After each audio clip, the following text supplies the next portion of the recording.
Morning, children. 8th standard scienceல நம்ம second lesson ஆன force and pressure அப்படிங்கிற லெசன் தான் பார்த்துருக்கோம். சரிங்களா? ஸோ ஃபோர்ஸ்னா என்ன, ப்ரெஷர்னா என்ன அப்படிங்கிற கான்செப்ட்லாம் பார்த்தோம். அண்ட் இன்னைக்கு பார்க்கறது நம்ம பாஸ்கல் லா ஆல்ரெடி இதை ஸ்டார்ட் பண்ணிட்டோம். So pascal law and their uses and surface tensionனா என்ன, அது எங்கெல்லாம் நமக்கு யூஸ் ஆகும், அண்ட் விஸ்காஸ் ஃபோர்ஸ், இந்த கான்செப்ட்ல தான் இன்னைக்கு தெரிஞ்சுக்க போறோம். அதுக்கு முன்னாடி ஒரு சின்ன நமக்கு ஒரு ஸ்டோரி பார்க்கலாமா? பொதுவா எல்லாருக்குமே எல்லா விஷயங்களுமே நம்ம என்ன பண்ணணும், நிறைய நம்ம தெரிஞ்சுக்கணும். புக்கு டெய்லி படிக்கணும், நியூஸ் பேப்பர் படிக்கணும். நிறைய நல்ல விஷயங்கள் நம்ம வெளி உலகத்தை பத்தி தெரிஞ்சுக்கிட்டா மட்டும்தான் நம்மளால என்ன பண்ண முடியும், மேல மேல நிறைய டீடைல்ஸ் கலெக்ட் பண்ணும் பொழுது நாலேஜ் அப்படிங்கிறது கெயின் ஆகும். எதுவுமே தெரியாம நம்மளுடைய இதுதான் வெறும் புக்கு மட்டும் படிக்கணும், நம்ம எக்ஸாமினேஷன்ல மார்க் வாங்கணும் அப்படிங்கிற நோக்கத்தோட இல்லாம நம்ம வெளி உலகத்தை பத்தி நிறைய டீடைல்ஸ் தெரிஞ்சுக்கணும் அப்படிங்கிறதுதான். அப்பதான் நமக்கு எல்லாமே தெரியும். அது போலதான் இதுல ஒரு சின்ன ஒரு பிளேஸ்ல நம்ம விலங்குகள் ஆகட்டும் மனிதர்கள் ஆகட்டும் எல்லாருக்குமே அந்த மாதிரியான ஒரு நமக்கு வெளி உலகத்தை பத்தின ஒரு அவேர்னஸ், விழிப்புணர்வு அப்படிங்கிறது நமக்கு தேவை. சின்னதா ஒரு கோழி, நிறைய நம்ம வீட்டுல எல்லாம் வளர்ப்போம் இல்லையா, எல்லா வகையான பறவைகளும் ஒரு சிலருக்கு ரொம்ப பிடிக்கும். அதனால கோழி, சேவல், பாத்து, அந்த மாதிரி வான்கோழி, இப்படி பல வகையான பறவைகளை வீட்டிலேயே ஒரு பண்ணை போல வளர்த்து அதுல இருந்து அவங்க ஒரு பிசினஸ், நம்ம ஒரு ஆண்டர்பிரினர் சொல்லுவோம் இல்லைங்களா, அதையே ஒரு பிசினஸா எடுத்து அவங்க பண்ணிட்டு இருக்காங்க. அதுல ஒரு சின்ன கோழியாகப்பட்டது எப்பொழுதுமே என்ன பண்ணாது, அதனுடைய பிளேஸ விட்டு வெளியில வரவே வராது. அதனுடைய கூட்டுலயே அப்படியேதான் இருந்துட்டு இருக்கும். வெளியில வாங்கன்னு கூட்டா இல்ல, அவங்களுடைய பேரண்ட்ஸ் அவங்களுக்கு ஹெல்ப் பண்ணுவாங்க. உடனே அது அதனுடைய ஃபுட்டையும் எடுத்துக்கிட்டு அந்த இடத்த விட்டே வராது. அதுல வெளியில எதையும் பார்க்கணுங்கிற இன்ட்ரெஸ்டே இல்லாமையே இருந்துட்டு இருக்கும். ஒரு நாள் வெளி உலகத்துல இருந்து வரக்கூடிய சவுண்டை மட்டும் கேதர் பண்ணிக்கும். கூட்டுக்கு வெளியில என்னென்ன சவுண்ட் எல்லாம் வருது என்ன அப்படிங்கறதெல்லாம் மட்டும் தெரிஞ்சுக்கும். சரியா? அப்போ அது போல இருந்தபோது ஒரு நாளைக்கு அவங்களுக்கு என்ன பண்ணிட்டு வெளியில போய் எல்லாத்தையும் கேட்கணும். நிறைய சவுண்ட்ஸ் எல்லாம் கேட்கிறோமே, என்ன மாதிரியான சவுண்ட் அது என்னன்னு அதை பத்தி தெரிஞ்சுக்கணும் அப்படிங்கிறதுக்காக என்ன பண்ணுது, அவங்க அப்பாவோட வெளியில வருது. அப்படி வெளியில வரும் பொழுது அவங்க நிறைய பேரை பாக்குறாங்க. அவர்கள் மாதிரியே இருக்கவங்கள பாக்குறாங்க. வேற புது வகையான ஒரு பறவை, அப்படி நிறைய ஃப்ரெண்ட்ஸ் அவங்களுக்கு கிடைக்கிறாங்க. ரொம்ப ஜாலியா எல்லாத்தையும் நிறைய கத்துக்கிட்டு என்ஜாய் பண்றாங்க. ஒரு குறிப்பிட்ட டைம் வரும்பொழுது அவங்களுக்கு ரொம்ப பெஸ்ட் ஃப்ரெண்டா இருக்கவங்கள பார்த்து, நீங்க எங்க அப்பா மாதிரியே இல்ல, சேவல் மாதிரி இல்ல, வேற யார் நீங்க அப்படின்னு சொல்லிட்டு ஒரு பறவையை பார்த்து கேக்குறாங்க. சேவல் இல்லப்பா, நான் ஒரு வான்கோழி அப்படிங்கிற மாதிரி அதை சொல்லிச்சான். சோ அப்பதான் அந்த சின்ன கோழி குஞ்சு தெரிஞ்சிருச்சான். சோ நம்ம உள்ளேயே இருந்திருந்தோம் அப்படின்னா நமக்கு இவ்வளோ ஃப்ரெண்ட்ஸ் கிடைச்சிருக்க மாட்டாங்க, இவ்வளோ பேர் இந்த வகையான பறவைகள்லாம் இருக்குன்னு நமக்கு தெரியல அப்படின்னு சொல்லி அவங்க ரியலைஸ் பண்ணினாங்களாம். சோ இதே போலதான் நமக்கும் நம்ம லைப்ரரி போகணும், புக்ஸ் படிக்கணும், எல்லாரோடையும் ஃப்ரெண்ட்ஸா இருக்கணும், நிறைய நல்ல விஷயங்கள் நம்ம தெரிஞ்சுக்கணும். அப்பதான் நமக்கு என்ன பொது உலகம்னா என்ன, யாரெல்லாம் இருக்காங்க, யாருமே நமக்கு எதுவும் செய்ய மாட்டாங்க அப்படிங்கிற மோட்டோவோட இல்லாம நிறைய ஃப்ரெண்ட்ஸ் கேதர் பண்ணிக்கணும், நிறைய விஷயங்களை நம்ம லேர்ன் பண்ணிக்கணும். அதுதான் நமக்கு நம்மளுடைய பொது அறிவு அப்படிங்கிறதுதான் நமக்கு முக்கியமாக தேவை. நம்ம புத்தகத்தினுடைய அறிவு தேவை, மதிப்பெண் தேவை. ஆனால் வாழ்க்கை கல்விக்கு நிச்சயமாக ஜெனரல் நாலேஜ், பொது அறிவுங்கிறது நமக்கு தெரியணும். ஸ்கூல் விட்ட வீடு, வீடு விட்ட ஸ்கூல் தான் இருக்கக்கூடாது. நிறைய நல்ல விஷயங்கள், உங்க அப்பா வெளியில போறாருன்னா போஸ்ட் ஆஃபீஸ் போய் அதனுடைய ப்ரொசீஜர் என்ன தெரிஞ்சுக்கணும், பேங்க் டீட்டெயில்ஸ் தெரிஞ்சுக்கணும், ரயில்வே ஸ்டேஷன் போகணும், அங்கெல்லாம் என்னென்ன ப்ரொசீஜர் எல்லாம் இருக்கு, எப்படி டிக்கெட் புக் பண்ணணும், நிறைய விஷயங்கள் நம்மளை சுத்தி இருக்கு. நம்ம இதுக்குன்னு ஒரு சர்டன் ஏஜ் அப்படிங்கறதெல்லாம் கிடையவே கிடையாது. எல்லா விஷயங்களையுமே நம்ம என்ன பண்ணலாம், ஆர்வம் இருந்தது அப்படின்னு சொன்னா நம்ம கண்டிப்பாக கத்துக்கலாம். சரியா?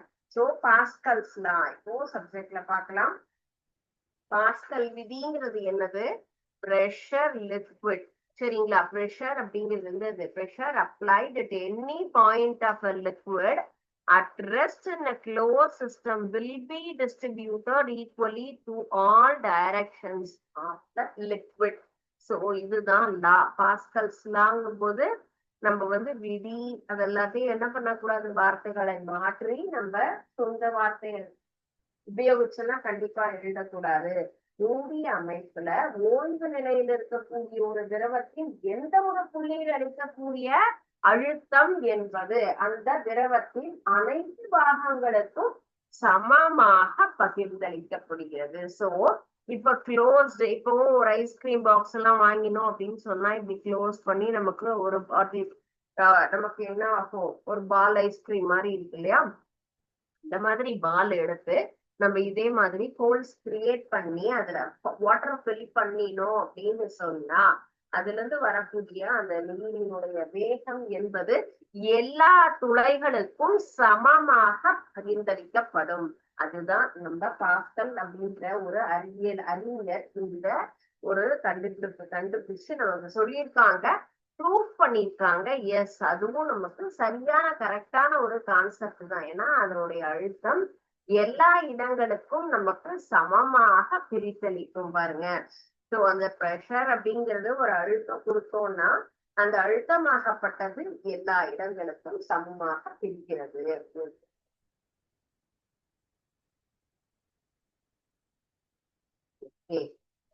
நெக்ஸ்ட் வந்து இதனுடைய அப்ளிகேஷன்ஸ் எங்கெல்லாம் இதை பயன்படுத்தணும் அப்படின்னு சொன்னா, நம்ம ஒர்க் ஷாப்ல ஆல்ரெடி சொல்லியிருக்கேன். இந்த சொல்லி நம்ம என்ன பண்ணுவோம், லிஃப்ட் பண்ணுவோம் இல்லைங்களா, மிஷின் தான், அங்க நமக்கு பயன்படும்.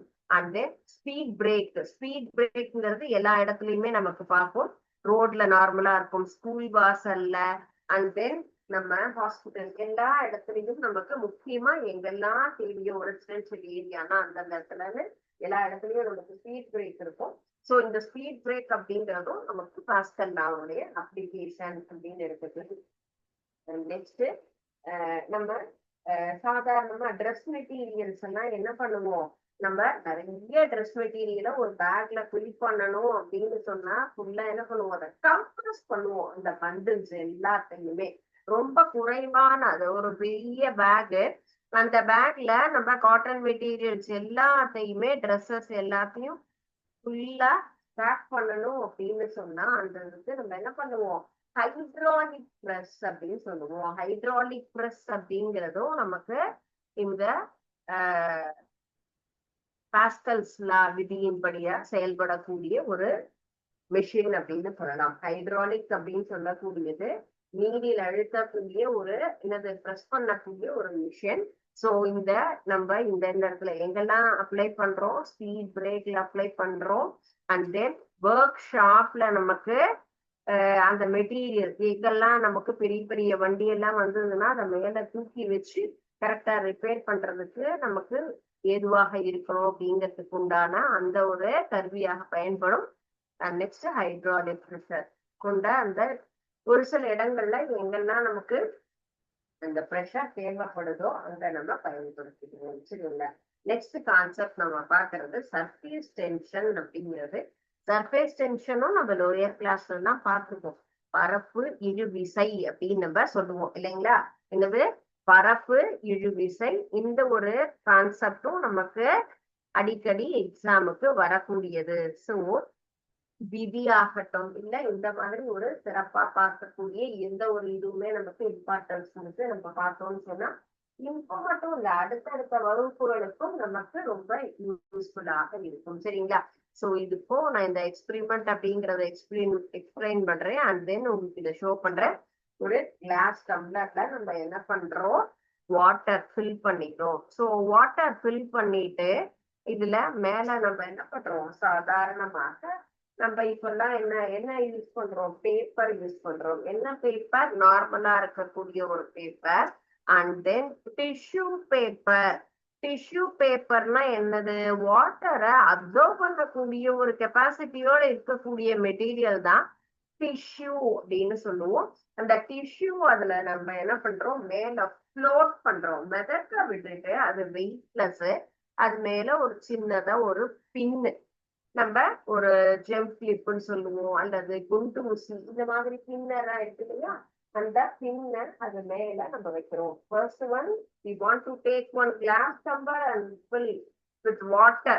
half ஒரு 75% நம்ம என்ன பண்றோம், அதுல தண்ணியை ஃபுல்லா ஃபில் பண்ணிட்டு அதுல நம்ம டிஷ்யூ பேப்பரை போட்டு அது மேல ஏதாவது ஒரு பேப்பர் கிளிப்ப மேல அப்ளை என்ன பண்றோம், இது மேல அப்படியே பொறுமையா வைக்கணும். வேகமா வச்சோம்னா டக்குன்னு என்ன ஆகும், சிங்க் ஆயிடும். சோ முழுக கூடாது. மேல ஃப்ளோட் ஆகக்கூடிய டிஷ்யூ பேப்பர்ல நம்ம கிளிப்ப வைக்கிறோம் அப்படின்னு சொன்னா கொஞ்ச நேரம் கழிச்சு என்ன ஆகும், ஜஸ்ட் இமேஜின் பண்ணி பாருங்க.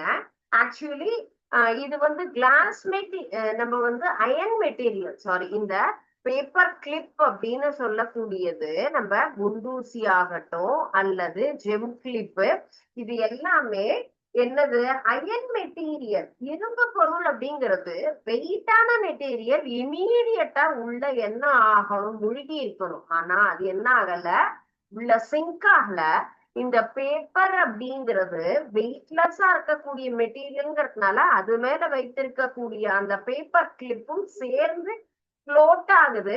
ஆஃப்டர் ஃபியூ மினிட்ஸ் இந்த பேப்பர் மாத்திரம் என்ன ஆகும், கீழே ஃபுல்லுமே அது நீரி, கொஞ்ச நேரம் தான் பேப்பர் இல்லையா, அதுக்கப்புறம் இதுல வாட்டர் அப்படிங்கிறது சக் பண்ணிக்கும், நீரை உறிஞ்சக்கூடிய தன்மைங்கிறதுனால அந்த இடத்துல ஃபுல்லும் தண்ணீர் இழுத்துட்டதுக்கு அப்புறமா பேப்பர் அடியில செட்டில் ஆயிடுது. ஆனா மேல இங்க என்ன இருக்கும், நமக்கு இந்த பேப்பர் கிளிப்பு மட்டும் தானாக இருக்கும். சோ இந்த மாதிரியான ஒரு சிச்சுவேஷன் தான் இங்க நமக்கு இருக்கும். சோ என்ன இந்த எக்ஸ்பெரிமெண்ட்ல நம்ம பாக்குறோம்னு கேட்டா, இரும்பு பொருளாகப்பட்டது மூழ்காமல் மேலேயே மிதக்கக்கூடிய தன்மையில இருக்கு. சோ தண்ணி மேல இருக்கக்கூடிய நீர் மூலக்கூறுகள் ஒரு என்னது, சவ்வு மாதிரி அந்த இடத்துல என்ன ஆகும், மேல செயல்படுது. அதனாலதான் அந்த பரப்பு இழுவிசை அப்படிங்கிற ஒரு விசையாகப்பட்டது அந்த இடத்துல செயல்பட்டதின் காரணமாக நமக்கு அங்க பேப்பர் அப்படிங்கிறது உள்ள போய் செட்டில் ஆச்சு.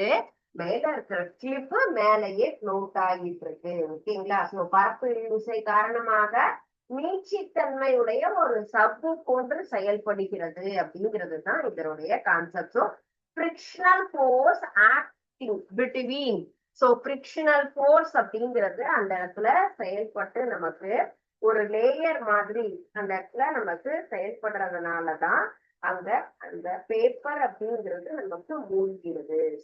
such a property of the liquid is called as, நமக்கு வந்துட்டு எப்படி இந்த ஃப்ரிக்ஷனல் ஃபோர்ஸ் அப்படின்னா சொல்றோம் இல்லையா, ஒவ்வொரு இடத்துலயும் ஒண்ணு. சர்ஃபேஸ் டென்ஷன் அப்படின்னா என்ன, விஸ்காஸ்னா என்ன, சர்ஃபேஸ் அப்படிங்கிறது நமக்கு பரப்பு இழுவிசைன்னு சொல்றோம். பரப்பு இழுவிசைக்கு அடுத்தது நம்ம பார்க்க போறது பாகியல் விசை அப்படின்னு சொல்லுவோம். அதுதான் நம்ம ஃப்ரிக்ஷனல் ஃபோர்ஸ். அப்ப ஃப்ரிக்ஷனல் ஃபோர்ஸுக்கும் சர்ஃபேஸ் டென்ஷனுக்கும் என்ன ஒரு இது நமக்கு வந்துட்டு தொடர்பு அப்படிங்கிறது நம்ம பார்க்கலாம். சர்ஃபேஸ் டென்ஷன் அப்படிங்கிறது one of the important property of the liquid.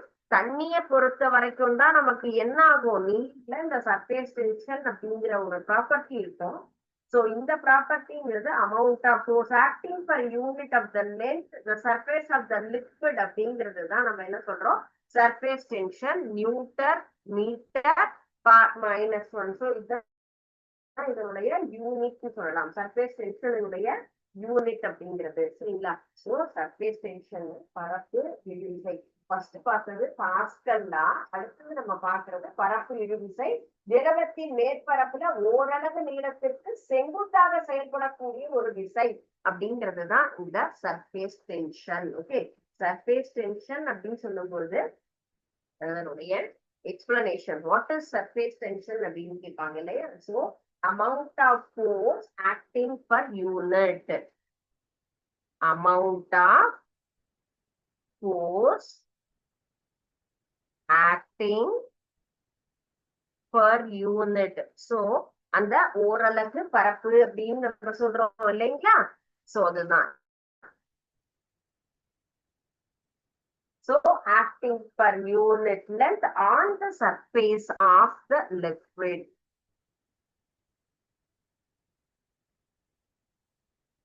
On the surface of the liquid is surface tension. So what is surface tension அப்படின்னா இதுதான் நம்ம என்ன பண்ணணும், இதனுடைய எக்ஸ்பிளனேஷனா எழுதணும். Amount of force acting per unit length on the surface fluid is called as surface tension. அதனுடைய unit Newton metre per -1. புரிஞ்சுதாப்பா? இதுல ஏதாவது உங்களுக்கு டவுட் இருக்கா? சோ இப்போ சர்ஃபேஸ் டென்ஷன் அப்படின்றது என்னது, நமக்கு எவ்வாறு பரப்பு இழுவிசை, இதுக்கு அடுத்து ஒரு பெஸ்ட் எக்ஸாம்பிள் சொல்லலாம். ரெயின் வாட்டர், மழை துளிகள் அப்படிங்கிறது எப்படி இருக்கும், அழகா இது போல ஒரு சின்ன சின்னதா இதே மாதிரிதான் வரும் இல்லையா? மழை துளி அப்படிங்கிறது இந்த மாதிரியான ஒரு அமைப்புலதான் இருக்கும், பாத்துருக்கீங்க இல்லையா? சோ அதுக்கு உண்டான ஒரு கோள வடிவம் அப்படின்னு நம்ம சொல்றோம் இல்லையா, ஸ்பெரிக்கல் ஷேப். எப்படி ஸ்பெரிக்கல் ஷேப் கிடைக்குது அப்படின்னு பார்த்தா இந்த சர்ஃபேஸ் டென்ஷனாலதான் அதனுடைய ஸ்பெரிக்கல் ஷேப் அப்படிங்கிறது ஆட்டோமேட்டிக்கா அதுக்கு வருது. சரிங்களா? நெக்ஸ்ட் பரப்பு இழுவிசை ஒரு நம்ம லிக்விடுக்கு உண்டான ஒரு ஸ்பெஷல் நேச்சர் அப்படின்னு இருக்குல்ல. அது போல நம்ம மரம் செடி கொடியிலாம் ஈர்ப்பு விசைக்கு எதிராக மேல என்ன ஆகுது, நீர். இப்போ நம்ம எல்லா இடங்கள்லயுமே நம்ம கிராவிடேஷனல் ஃபோர்ஸ் அப்படிங்கிறது இருக்கு. எந்த ஒரு பொருளை மேல நம்ம அனுப்பினாலும் எல்லா பொருள்களுமே என்ன ஆகும், மேல நமக்கு மேல இருந்து கீழே விழுந்துடும். ஆனா கீழே இருந்து மேல போகக்கூடிய ஒரே விஷயம் அப்படின்னு சொன்னா, ஒரு மரம் செடி கொடிகள்ல நம்ம என்ன பண்றோம், இங்க தண்ணிய நம்ம என்ன பண்றோம், வாட்டர் அப்படிங்கிறத சப்ளை பண்றோம். அல்லது நம்ம பூமிக்கு அடியில இருக்கக்கூடிய கனிமங்கள், தண்ணி எல்லாத்தையுமே இங்க மேல இழுத்து எல்லா பாகங்களுக்கும் கொடுக்கக்கூடிய ஒரு தன்மை இல்லையா? தண்ணி எப்படி நமக்கு மேல மட்டும் நம்ம ஒரு சில நேரங்கள்ல என்ன பண்ணுவோம், ஜஸ்ட் ஸ்ப்ரே பண்ணுவோம். ஆனா அதிகமாக நாம் மரத்துக்கு செலுத்தக்கூடிய நீராகப்பட்டது எந்த போர்ஷன்லன்னு கேட்டா root portionல. So root absorb the water and supply to all the parts of the plants or trees. So எல்லா செடி கொடிகளுக்கும் மரங்களுக்கும் வேர் பகுதி தான் தண்ணீரை உறிஞ்சி எல்லா இடத்துக்கும் அனுப்புறது இல்லையா? சோ இந்த இடத்துலயுமே இந்த சர்ஃபேஸ் டென்ஷன் அப்படிங்கிற அந்த பரப்பு இழுவிசைங்கிற ஒரு செயல்பாடாகப்பட்டது செயல்பட்டுதான் நமக்கு பூமிக்கு அடியில கொடுக்கக்கூடிய நீராகப்பட்டது வேர் உள்ள இழுத்து எல்லா இடத்துக்கும் அனுப்புது. So these are all the some examples for எங்கெல்லாம் சர்ஃபேஸ் டென்ஷன் நமக்கு அப்ளை ஆகுது அப்படிங்கிறது தான். ஓகேங்களா? சோ நெக்ஸ்ட் ஒன், நம்ம பரப்பு இழுவிசையினுடைய யூசஸ் என்னென்ன? இப்போ பரப்பு இழுவிசை அப்படிங்கிறது தண்ணி மேல செல்லு எது மூலமாக, ஜைலம், ப்ளோயம் இதெல்லாம் படிச்சிருக்கோம் இல்லைங்களா? சோ ஜைலம், ப்ளோயம் அப்படின்னு சொல்லக்கூடியது நமக்கு அந்த பிளான்ட்ல இருக்கக்கூடிய அந்த துளைகள் அப்படின்னு சொல்றோம் இல்லைங்களா? சோ பிளான்ட்ல இருக்கக்கூடிய அந்த செல்லுல இருக்கக்கூடிய அந்த ஜைலம் பார்ட் அப்படிங்கிறது தான். சரிங்களா? So water molecule rise up due to the surface tension and then xylem tissues are present in that. என்ன மாதிரி இருக்கு, நேரோவா இருக்கு. சோ அந்த மாதிரி அமைப்புல இருக்கும் பொழுது இருக்கக்கூடிய அந்த நீராகப்பட்டது என்ன ஆகும், எல்லா இடங்களுக்கும் பரவும். நெக்ஸ்ட் ஒன், நமக்கு ரொம்ப இப்போ நேச்சுரல் புயல் காற்று மழை அந்த மாதிரி இருக்கு. சோ கடுமையான புயல் காற்றும் பொழுது பரப்பு விசை காரணமாக நமக்கு எல்லாம் ஃபுல்லும் எதெல்லாம் டேமேஜ் ஆகும், நமக்கு வாட்டர் டிரான்ஸ்போர்ட் அப்படின்னு சொல்லக்கூடியது ஷிப்பு. ஸோ ஷிப்ல என்ன ஆகும், நிறைய டேமேஜஸ் வருது அப்படின்னு சொன்னா அதுல நமக்கு அந்த ஷிப்ல ஒரு சில புழுதிகள் உடைஞ்சா அதுல இருந்து ஆயில்லாம் என்ன ஆகும், தண்ணியில நமக்கு ஸ்ப்ரெட் ஆகும். மேல மிதக்குது இல்லையா, அந்த மேற்பகுதியில பரவுவது மூலமே அந்த மாதிரி நம்ம வேற எதுவும் அந்த ஷிப் பாதிக்காம அதனால அவங்க பாதுகாப்பாங்க. சரிங்களா? நெக்ஸ்ட் ஒன், அடுத்து ஒரு இன்செக்ட். அந்த இன்செக்ட் எப்படி மூவ் ஆகுது அப்படின்னு கேட்டா இந்த பரப்பு இழுவிசை சர்ஃபேஸ் டென்ஷன் ஆக்ஷன்னாலதான் இந்த மீன் சிலந்தி அப்படிங்கிற ஒரு சின்ன பூச்சி வாட்டர் ஸ்ட்ரைடர் அப்படிங்கிறது இதனுடைய பேரு. சோ இதனுடைய மூவ்மெண்ட் அப்படிங்கிறது எப்படி மீன் சிலந்தி தண்ணி மேல அழகா நடந்து போகுது அப்படின்னு கேட்டா இந்த சர்ஃபேஸ் டென்ஷன் காரணமாக தான், பரப்பு இழுவிசை காரணமாக இந்த வாட்டர் ஸ்லைடர் அப்படின்னு நம்ம சொல்லக்கூடியது. தண்ணியில ஈஸியா நடக்கணும் அப்படின்னா நம்மளால முடியுமா? ரொம்ப டஃப் இல்லையா? சோ ஆனா இந்த இன்செக்ட் ஆகப்பட்டது ரொம்ப அழகா எளிதா அதுல மூவ் ஆகும். சோ அந்த மாதிரி மூவ் ஆறதுக்கு காரணம் இந்த சர்ஃபேஸ் டென்ஷன்ங்கிற கான்செப்ட். ஓகேங்களா? So what is surface tension? Surface tension எங்கெல்லாம் நம்ம சர்ஃபேஸ் டென்ஷனுடைய மெயின் கான்செப்ட் எது, என்ன ரீசன் அப்படிங்கிறது. And next one, what are the examples and applications for the surface tension அப்படிங்கிறது நெக்ஸ்ட் நம்ம பார்க்கிறது விஸ்காசிட்டி.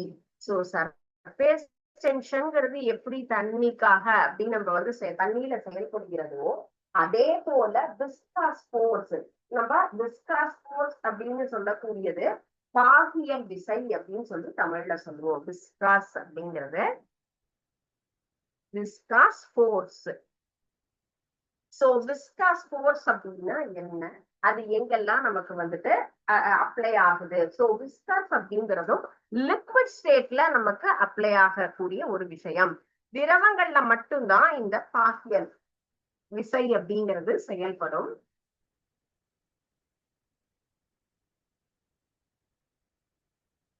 சர்ஃபேஸ் டென்ஷன் அப்படிங்கிறது பாருங்க, ஒரு மாலிகூல்ல சர்ஃபேஸ் டென்ஷன் எப்படி நமக்கு வந்து செயல்படும் அப்படிங்கிறது.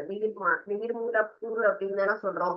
சோ இந்த பரப்பு இழுவிசை அப்படிங்கிறது எல்லா பாகங்களுக்கும் நம்ம என்ன சொல்லியிருக்கோம், ஒரே மாதிரிதான் முழுவதுமா அந்த இடத்துல ஈக்குவலா என்ன ஆகுது, ஷேர் ஆகுது அப்படின்னு நம்ம பாக்குறோம் இல்லைங்களா? சோ இப்போ எல்லா திசைகளிலுமே கரெக்டா நமக்கு இந்த பரப்பு விசை அப்படிங்கிறது எப்படி உள்ள போகும்போது எந்த டைரக்ஷன்ல இருக்கு, உள்ள போனதுக்கு அப்புறமா அதுல சுத்தி இருக்கக்கூடிய அந்த இடத்துல எப்படி அதனுடைய விசை செயல்படுகிறது அப்படிங்கிறது தான் இந்த பிக்சர்ல நமக்கு சொல்லியிருக்காங்க. நெக்ஸ்ட் ஒரு சின்ன சிமுலேஷன் நம்ம இப்ப பார்க்க போற விஸ்காஸ் ஃபோர்ஸ். விஸ்காசிட்டி அதிகமாக இருக்கக்கூடியது எதுன்னு உங்களுக்கு தெரியுமா? ஆல்ரெடி நம்ம கண்டிப்பா லோயர் கிளாஸ்ல படிச்சிருப்போம். விஸ்காசிட்டி அந்த பாகியல் விசை அப்படிங்கிறது ரொம்ப தண்ணி அப்படிங்கிறதுக்கு ரொம்ப குறைவாக இருக்கும். இதுவே ஆயில் சப்ஸ்டன்ஸ்னா different kinds of oil we are using, coconut oil and then groundnut oil and castor oil, இந்த மாதிரி நிறைய வகை எண்ணெய்கள், தேங்காய் எண்ணெய், கடலெண்ணெய், நல்லெண்ணெய், விளக்கெண்ணெய், இந்த மாதிரி பல வகையான எண்ணெய்கள் நம்ம பயன்படுத்துறோம். எல்லாமே ஒரே மாதிரி இருக்கா? இப்ப தேனும் அதே போல நம்ம தண்ணியும் அது ரெண்டினுடைய பாகியல் விசை அப்படிங்கிறது ஒரே போல இருக்கான்னா கண்டிப்பாக இருக்காது. சோ இந்த சிமுலேஷன்ல நமக்கு வந்துட்டு என்னென்ன கிராவிட்டி ஃபோர்ஸுக்கு தகுந்த மாதிரி நம்ம லிக்விடையும் செலக்ட் பண்ணினா இங்க இருக்கக்கூடிய இந்த இன்ஸ்ட்ருமெண்ட்ல என்ன, இந்த பாலை உள்ள நம்ம அனுப்புறோம் அப்படின்னு சொன்னா அந்த பால் எப்படி உள்ள போகுது, அந்த லெவல் விஸ்காசிட்டிங்கிறது எப்படி இருக்குங்கிறத நம்ம இதுல தெரிஞ்சுக்க போறோம். First, I'm selecting 9.8 meter by second square. Select the liquid, glycerine and then castor oil. ரெண்டு ஆப்ஷன் கொடுத்திருக்காங்க. First, I'm choosing the glycerine part. Glycerine and then select the diameter. Diameter அதனுடைய சுற்றளவு என்னது, எந்த அளவுக்கு இருக்கு அப்படிங்கிறத நம்ம எடுத்துக்கலாம். சரிங்களா? சோ இப்போ இதுல இந்த பால என்ன பண்ண போறோம், மேல இங்க செலுத்த போறோம். பாருங்க இந்த பால் எந்த ரேஞ்சுக்கு நமக்கு போகுது, இந்த இடத்துல மீட்டருக்கு நமக்கு என்ன ஆகுது ஷோ பண்ணிருக்காங்க. 14 செகண்ட் 925 மில்லி செகண்ட்ல எந்த ரேஞ்சுக்கு இது ரீச் ஆயிருக்கு, 90 centimetre. So show the result அப்படின்னு பாருங்க. So coefficient of the viscosity of the glycerine is equal to 0.95 Newton meter per -2 seconds. So இந்த ரேஞ்சுக்கு தான் கிளிசரின். So 14 செகண்ட்ல நமக்கு அந்த கிளிசரின்ல பந்தாகப்பட்டது உள்ள போயிருக்கு. இதே பந்த விளக்கெண்ணெய்க்குள்ளார நம்ம போடுறோங்கும் போது அது எவ்வளவு வேகமா உள்ள வருது அப்படிங்கறத நம்ம தெரிஞ்சுக்கலாம். சோ இப்போ நம்ம என்ன சூஸ் பண்ணோம், எர்த்னுடைய கிராவிட்டி 9.8 அப்படிங்கிறதும், and then material viscous liquid glycerine அப்படிங்கிறது. கிளிசரின்னா எங்க யூஸ் பண்ணுவாங்கன்னு தெரியும் இல்லையா, நமக்கு நிறைய இந்த டிராமா இதெல்லாம் இமீடியட்டா கண்ணுல இருந்து தண்ணி வரணும் அப்படின்னு சொன்னா பயன்படுத்துவாங்க இல்லைங்களா. சோ அதுதான் ஒன் ஆஃப் த கெமிக்கல் நம்ம லெபரட்டரியில தான் யூஸ் பண்ணக்கூடியதுதான் அந்த கிளிசரின்ங்கிறது.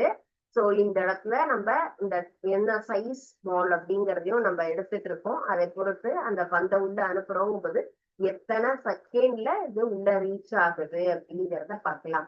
நெக்ஸ்ட் இப்போ அடுத்த ஒரு இதுல நம்ம எர்த் பார்த்தோம். அண்ட் நெக்ஸ்ட் ஒன் மூன் 1.6 லெவல்ல எடுத்துக்கலாம். காஸ்ட்ராயில் எடுத்துக்கலாம். ஓகே, சோ காஸ்ட்ராயில் அப்படிங்கிறது என்னது, நம்ம நார்மலா யூஸ் பண்ணக்கூடிய ஒரு விளக்கெண்ணெய். அப்ப இதனுடைய விஸ்காசிட்டிங்கிறது ரொம்ப அதிகமாக இருக்கும். இப்போ இந்த பந்தை நம்ம உள்ள அனுப்புறோம்னா எவ்வளவு ஸ்லோவா வருது அப்படின்னு பாருங்க.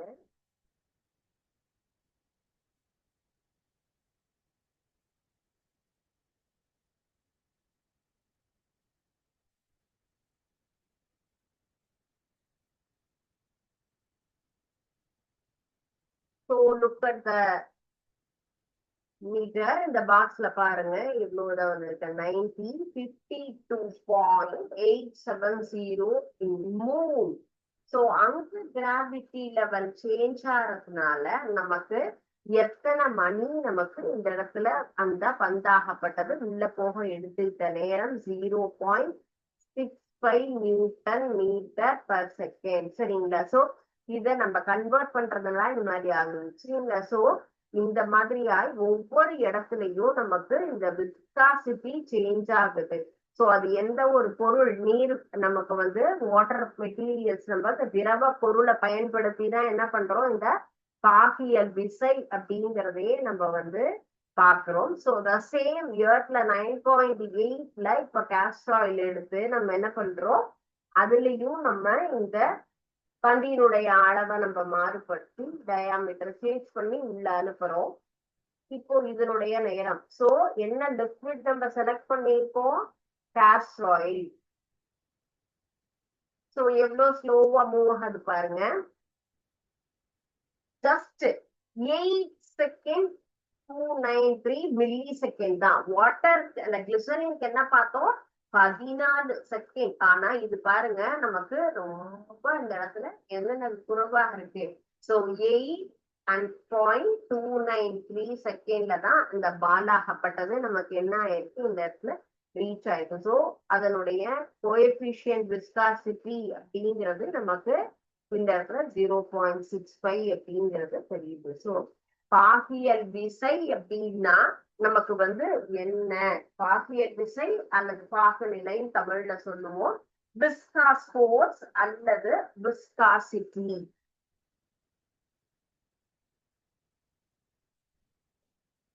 விஸ்காசிட்டி அப்படிங்கிறது each liquid moves with a different speed இல்லையா.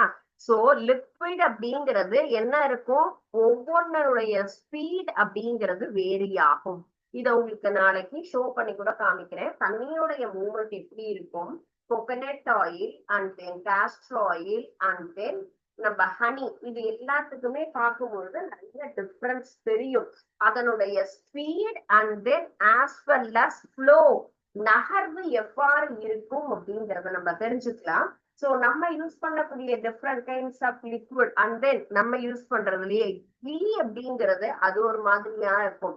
ரொம்ப மெல்டன் ஆகின்னு சொன்னா ஃபாஸ்டா மூவ் ஆயிடும்.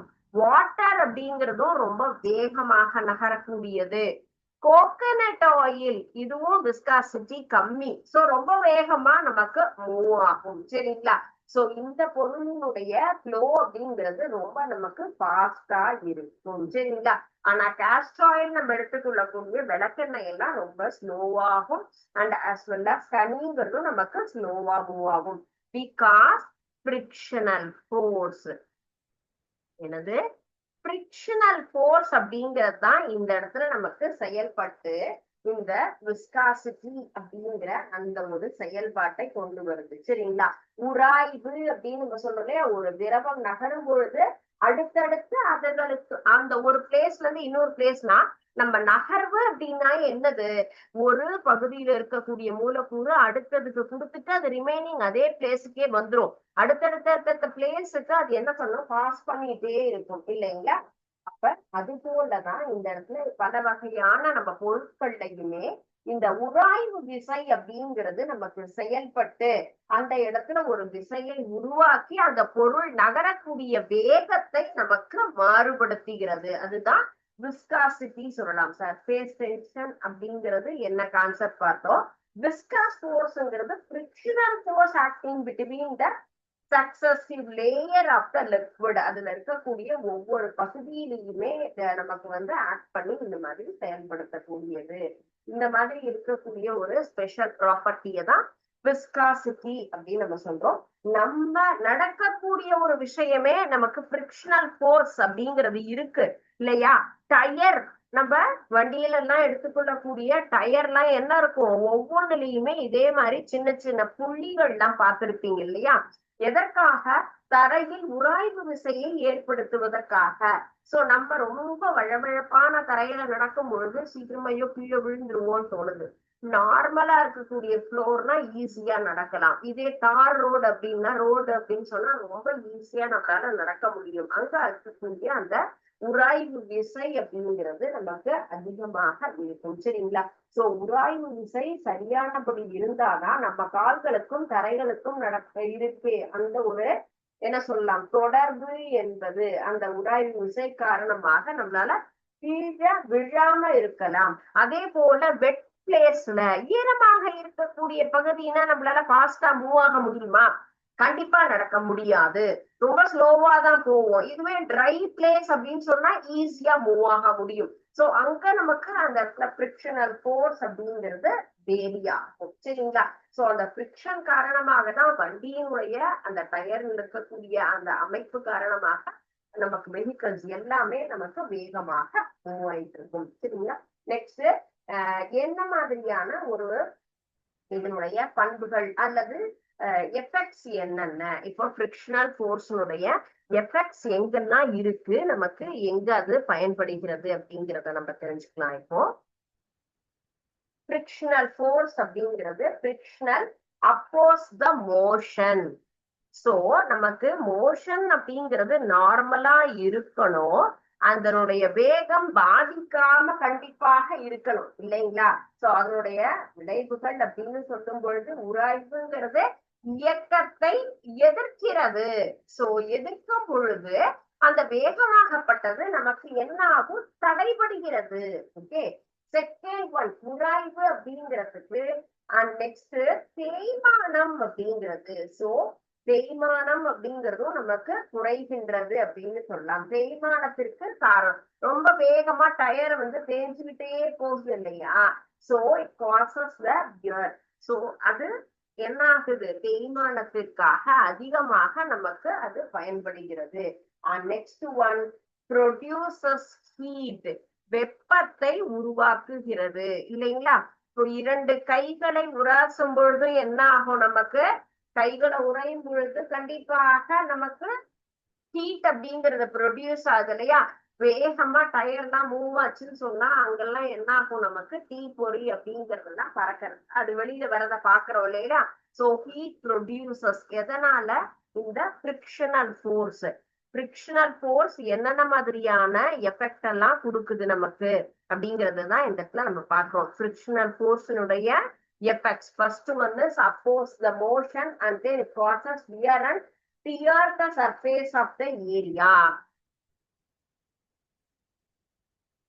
Wear and tear the surface. அதுதான் நமக்கு தேய்மானம் அப்படின்னு சொன்னோம் இல்லைங்களா? பொருளாகப்பட்டது எளிதில். இப்ப செருப்பை நம்ம வேகமா ஒரு சிலர் பாத்தீங்கன்னு சொன்னா அந்த அந்த தரையில ரொம்ப தேய்ச்சு நடப்பாங்க. அது அவங்களுடைய நேச்சரா இருக்கும். அவங்களுடைய ஸ்லிப்பர் எல்லாம் பார்த்தா என்ன ஆகும், சீக்கிரமா அதனுடைய லைஃப் பீரியட் அப்படிங்கிறது முடிஞ்சிடும். சின்ன பசங்க எல்லாம் பேகு, பாக்ஸ் இல்ல எந்த ஒரு டாய் எல்லாம் எடுத்தாலும் தரையில ரொம்ப தேய்ச்சி தேய்ச்சி விளையாடுவாங்க. அப்ப விளையாடும் பொழுது அந்த மாதிரியாக செய்யும் பொழுது அந்த பொருள் சீக்கிரமா அது அதனுடைய பொருளாகப்பட்டது முறிஞ்சிடும், சீக்கிரமா பிஞ்சிடும், அல்ல உடைஞ்சிடும், அந்த மாதிரியான தன்மையோட இருக்கும். அதுதான் அந்த சர்ஃபேஸ் ஆஃப் த ஏரியா அப்படிங்கிறது நமக்கு என்ன ஆகும், டேமேஜ் ஆகக்கூடிய ஒரு விஷயம்.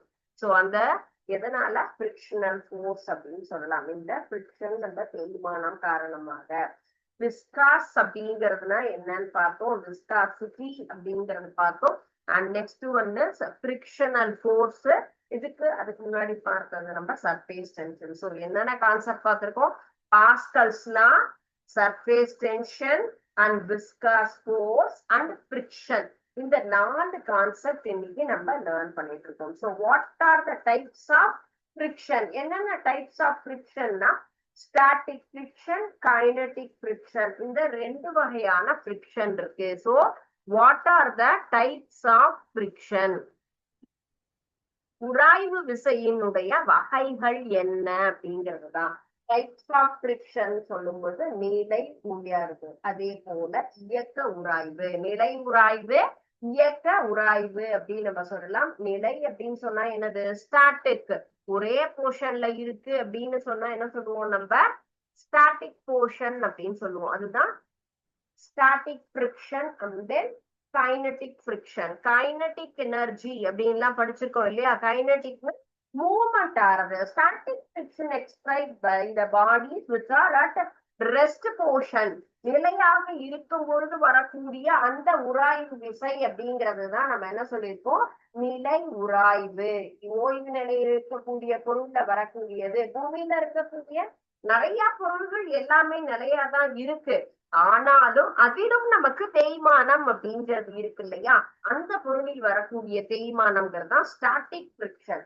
கைனடிக் ஃபிரிக்ஷன் சொன்னா மூவ் ஆகக்கூடிய எல்லா வகையான பொருள்கள்லயும் வரக்கூடிய அந்த ஒரு வகையான ஃபிரிக்ஷன் தான் kinetic friction.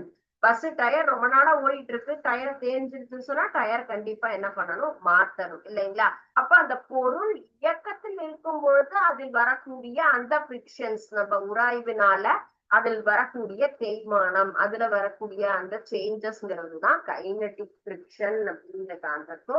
What are the 2 types of friction? ஒன்னு ஸ்டாட்டிக் அண்ட் தென் கைனடிக் சொல்லலாம். ஸ்டாட்டிக் ஃபிரிக்ஷன் அப்படின்னு சொல்லக்கூடியது ரெஸ்ட் போர்ஷன்ல இருக்கக்கூடிய எல்லா கண்டிஷன்லயும் எல்லா இடத்துலயும் இருக்கக்கூடிய பொருள் எடுத்துக்கலாம்.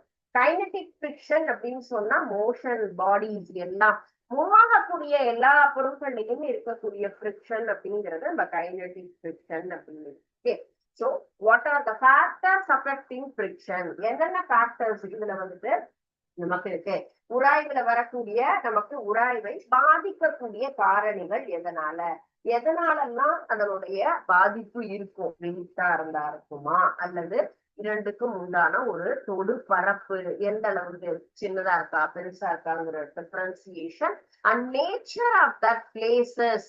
நேச்சர் ஆஃப் த பிளேசஸ்ல நம்ம என்ன சொல்லியிருக்கோம், டிஃப்ரெண்ட் கைண்ட்ஸ் ஆஃப் ஃப்ளோர் அப்படின்னு சொன்னோம் இல்லைங்களா. வழுவழுப்பான தரை, சாதாரணமாக இருக்கக்கூடியது, ரொம்ப அந்த இடத்துல குறகுறப்பா இருக்கக்கூடிய தரை. அப்ப அந்த ஒவ்வொரு வித்தியாசமான ஒரு நமக்கு வந்து பிளேஸ பொறுத்து ஃபிரிக்ஷன் அப்படின்றது சேஞ்ச் ஆகும். சோ இந்த கான்செப்ட் நம்ம வந்து டீடைல்ஸ் நெக்ஸ்ட் கிளாஸ் பார்க்கலாம். ஓகே, இன்னைக்கு பார்த்த இந்த 4 டாபிக்ஸ்ல உங்களுக்கு ஏதாவது டவுட் இருக்கா? பாஸ்கல்ஸ்லாம் அப்படின்னா என்னது, பிரஷர் எந்த இடத்துல அப்ளை பண்ணினாலும் ஒரு க்ளோஸ்டு மெட்டீரியல்ல எல்லா இடத்துக்கும் ஈக்குவலா தான் அது பரவும் அப்படிங்கறது பார்த்தோம். அப்ளிகேஷன்ஸ் ஆஃப் பாஸ்கல்ஸ்ல அண்ட் சர்ஃபேஸ் டென்ஷன்னா என்ன, பரப்பு விசைனா என்ன, அதனுடைய பயன்பாடுகள் அப்ளிகேஷன்ஸ் என்னன்னு பார்த்தோம். அண்ட் நெக்ஸ்ட் விஸ்காசிட்டி, விஸ்காஸ் ஃபோர்ஸ்னா என்ன, அண்ட் தென் ஃபிரிக்ஷன்னா என்ன, what are the types of friction. 4 concept பார்த்திருக்கோம். So இதுல ஏதாவது டவுட் இருந்தா கேளுங்க, or otherwise just you go through the concept and we will discuss. If there any doubt means நம்ம என்ன பண்ணலாம், அதை நாளைக்கு கிளாரிஃபை பண்ணிக்கலாம். Okay, thank you students. வாழ்க பாரதம், வெல்க தமிழ்.